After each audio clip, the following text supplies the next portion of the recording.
नमस्कार, मैं सुमन शर्मा आप सबका स्वागत करती हूँ। मनोविश्लेषणवाद पाश्चात्य आलोचना जगत में और मनोविज्ञान के क्षेत्र में सिगमंड फ्रायड का एक अविस्मरणीय हस्ताक्षर माने जाते हैं। वो विश्व में उनका स्थान अत्यंत ही गौरवपूर्ण और सम्माननीय है। समूचे संसार में उनकी ख्याति मनोविश्लेषणवादी सिद्धांत के कारण है।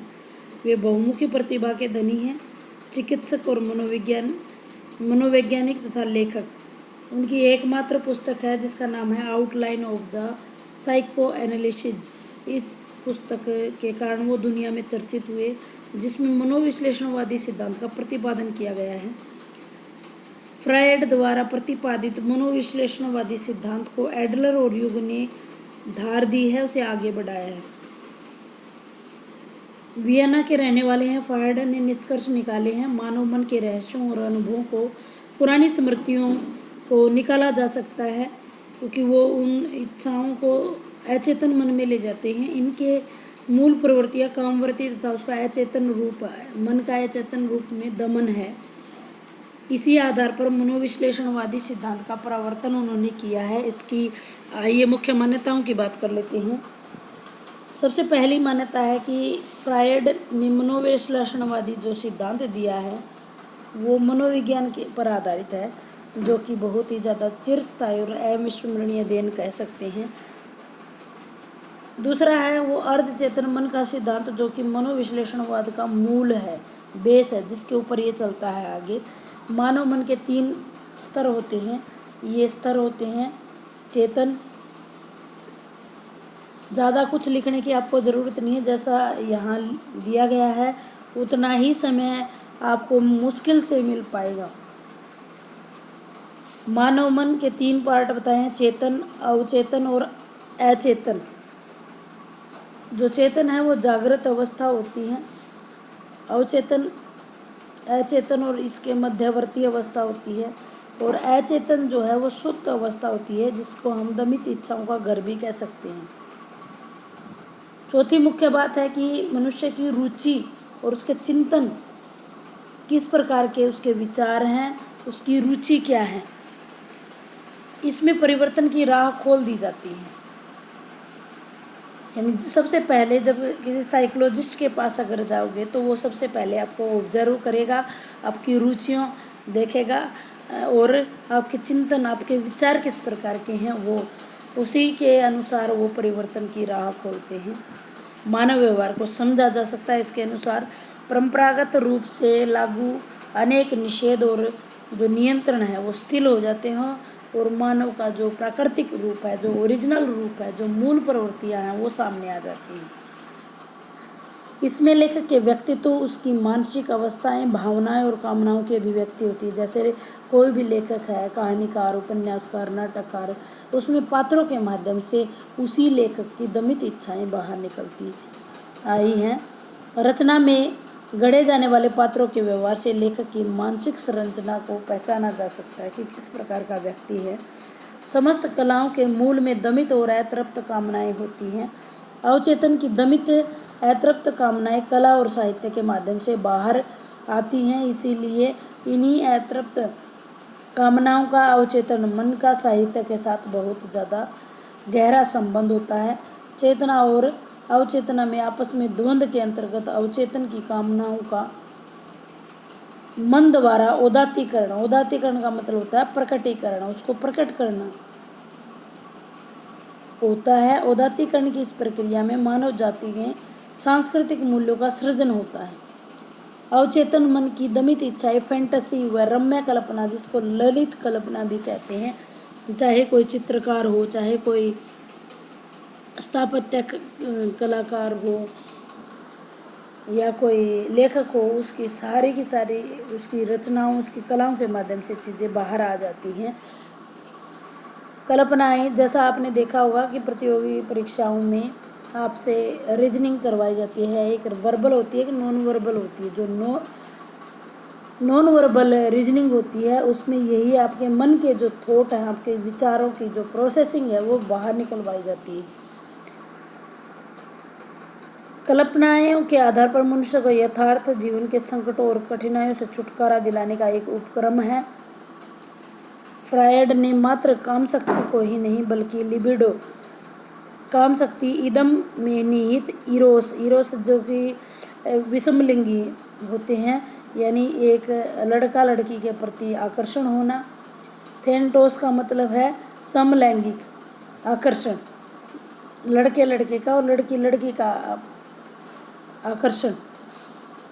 ये जीवन के हर क्षेत्र में नियामक शक्तियाँ हैं। इस प्रकार ये 15 मुख्य चीज़ें हैं जो जिसमें पूरा का पूरा मनोविश्लेषणवाद संकलित है, जिसका संक्षिप्त रूप यहाँ प्रेजेंट किया गया है।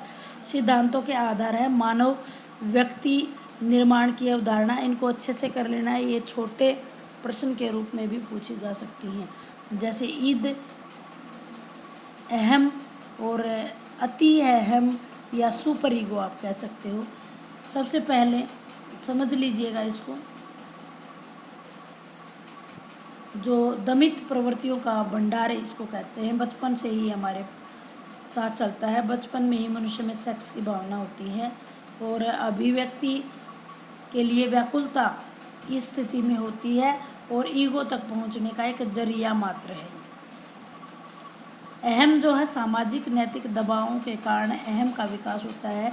इसका एक अच्छा उदाहरण ये होता है कि जब बच्चा 5-6 साल का होता है, उसके माता जो है उसको बाहर जाने से रोकती है, लेकिन वो जा कर के खुश है, वो अपनी इच्छाओं को अंदर अंदर दबा लेता है। यहीं से अहम की शुरुआत होनी शुरू हो जाती है। ईड को व्यवस्थित रखता है और जो अभिव्यक्ति पाने योग्य नहीं है उसका समन भी करता है, यानी ये अहम जो है वो बीच का रोल अदा करती है। जो बात बाहर कहनी है उसको कहते हैं, लेकिन जो उसकी इच्छा तो होती है लेकिन वो पूरी नहीं होती तो उसका वो समन कर लेता है और अर्ध चेतन मन में भेज देता है। सुपर ईगो जो है सामाजिक, पारिवारिक, आर्थिक, आदर्शवादी मान्यताओं, जीवन मूल्यों के कारण सुपर ईगो उत्पन्न होती है। किसी का भी हम समर्थन करते हैं, खंडन करते हैं, प्रशंसा करते हैं, निंदा करते हैं, ये सभी भाव जो है सुपर ईगो के कारण आते हैं। अवचेतन संबंधी अवधारणा, चेतन, अर्धचेतन और अचेतन, ये हम पढ़ चुके हैं। सारी चिंताएं मन को झकझोर कर इतना क्रियाशील बना देती हैं कि उन्हें दमन या समन का सहारा लेना पड़ता है और व्यक्ति के हृदय में भय पैदा हो जाता है। 3 तरह का भय होता है। बाह्य भय जो हमारे बाहर दिखता है, यानी आपके रोए रोए खड़े हो जाना, मिर्गी आ जाना, इस प्रकार से। सामाजिक भय, जब आपको मान प्रतिष्ठा इज्जत का भय हो। नैतिक भय, जब आपका मन आपको कहे कि ये गलत है नैतिक रूप से, तो वो नैतिक भय है। कामवर्ती संबंधी अवधारणा, फ्रायड का मनोविश्लेषणवाद का मूल आधार है। ये कामवर्ती ही ऊर्जा होती है जिसे लिबिडो कहते हैं। ये छोटे प्रश्न के रूप में भी आपसे पूछा जा सकता है। इसे कार्यकलापों का संचालक भी मानते हैं। लिबिडो या राग या कामवर्ती बिल्कुल भूख की तरह होती हैं। यह अत्यंत शक्तिशाली है, अपनी अभिव्यक्ति पाने के लिए प्रतिक्षण विचलित रहता है। संसार का हर एक काम के पीछे लिबिडो निहित है। सेक्स के साथ साथ प्रेम, स्नेह, ममता, घृणा, विविध भाव इसके अंदर होते हैं। कामवर्ती की 4 अवस्थाएं होती हैं, जैसा आप डायग्राम में देख रहे हो। मुखावर्ती, यानी बचपन से ही जो कामवर्ती की भावना है वो बच्चे में पाई जाती है, जैसे माँ का दूध पीना, अंगूठा चूसना, ये उसका अच्छा उदाहरण है। गुदावस्था, जैसे मल त्याग या मूत्र त्याग करने के बाद सुख का अनुभव होना, ये गुदावस्था है। लैंगिक, ईडिपस और कंस्ट्रक्शन, ईडिपस जो है विषम लैंगिक है और ये कार्डेक्शन समलैंगिक है। जनिक का मतलब है वयस्क होना। चौथा है दमित वासनाएं तथा साहित्य का संबंध। कलाकार और साहित्यकार की दमित इच्छाओं और कुंठाओं का औदातीकरण, प्रकटीकरण इसमें होता है विभिन्न कल्पनाओं के माध्यम से। कला के संबंध में साहित्यकार के 2 रूप होते हैं। अनुकरणात्मक, जो कि परंपरा रूपी व आवरण में ढका होता है, जैसा और लोग करते रहते हैं उसी का अनुकरण करता रहता है। एक है दिव्य स्वपन दृष्टा, यानी कल्पना का समावेश ये करता है। और स्वपन जो है अर्धचेतन मन का दर्पण होते हैं। यह प्रक्रिया मानसिक स्तर पर होती है, ना कि शारीरिक स्तर पर। समीक्षात्मक दृष्टिकोण, साहित्यकार के कल्पना चित्र तीनों कालों से जुड़े होते हैं। तीनों के अनुसार ही अलग अलग स्तर पर जाकर ही इनकी आलोचना की जा सकती है। आइए बात कर लेते हैं एडलर और यूग का मनोविश्लेषणवाद की। इस सिद्धांत जो मनोविश्लेषणवाद सिद्धांत है उसका जन्मदाता तो फ्रायड है और इस दो एडलर और यूग दोनों इसके शिष्य हैं, लेकिन इनका जो मनोविश्लेषणवाद है वो इनसे भिन्न है। फ्रायड ने कामवृत्तियों के महत्व पर जोर दिया है, एडलर ने अहम की स्थापना की इच्छा पर जोर दिया है। यूग ने फ्रायड के मत का विरोध किया है, लिबिडो के व्यापक अर्थ की चर्चा उन्होंने की है और व्यक्तित्व के प्रकार जो कि दो प्रकार है, अंतर्मुखी और बहिर्मुखी। अंतर्मुखी वे होते हैं जो भावुक और कल्पनाशील होते हैं, बहिर्मुखी जो व्यवहार कुशल और सामाजिक होते हैं।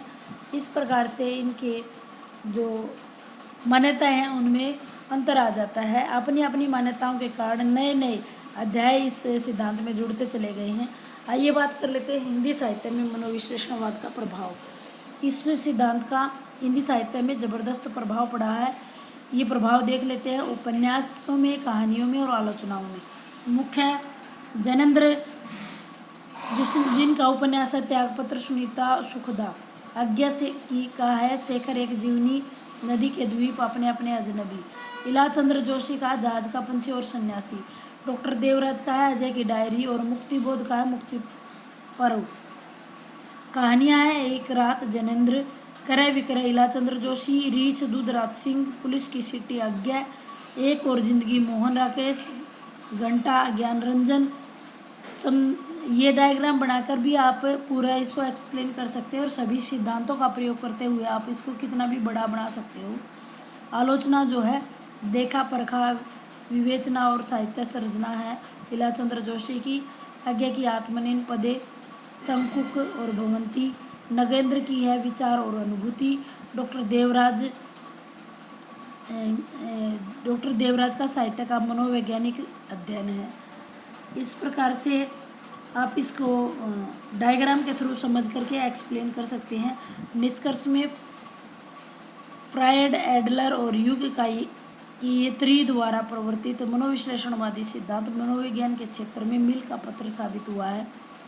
मनोविश्लेषणवाद का हिंदी साहित्य में विशेषतः अजय, जैनेंद्र, इलाचंद्र जोशी, डॉक्टर देवेंद्र उपाध्याय पर अत्यधिक प्रभाव रहा है। इनकी सभी रचनाओं में मनोविश्लेषणवाद देखा जा सकता है। आज भी मनोविश्लेषणवाद के सिद्धांतों की मान्यताओं को ध्यान में रख करके अनेक रचनाएं गढ़ी और मढ़ी जा रही हैं। छोटे से वीडियो के माध्यम से आपके साथ ये शेयर किया है। अगर आपको इसकी PDF चाहिए तो जल्दी से डिस्क्रिप्शन बॉक्स में जा कर के डाउनलोड कर सकते हैं। धन्यवाद।